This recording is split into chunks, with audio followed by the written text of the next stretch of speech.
Hi hello guys, welcome to my channel. So ఇవాళ మా ఇంట్లో చామగడ్డల పులుసు చేస్తున్నామండి. చూసి ఎలా ఉందో నచ్చితే లైక్ చేసి చూడండి ప్లీజ్. సో ముందుగా ఇలా చామగడ్డలు ఉడకబెట్టేసుకొని తర్వాత కాసింత చింతపండు నానబెట్టేసుకొని ఇప్పుడు 2 ఉల్లిపాయలని 4 పచ్చిమిర్చిని ఇలా మిక్సీ పట్టి పేస్ట్ చేసుకోవాలండి.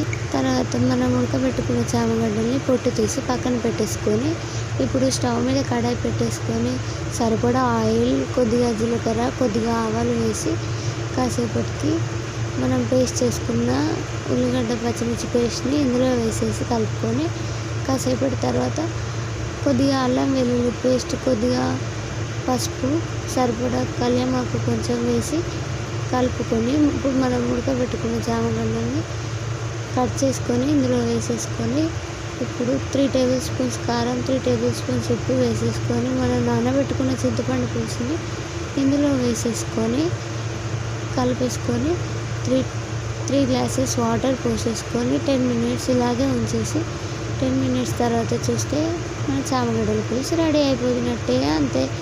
చూసి like, share and subscribe for more videos. So నచ్చితే లైక్ చేసుకోండి ప్లీజ్ ఫ్రెండ్స్. బాయ్.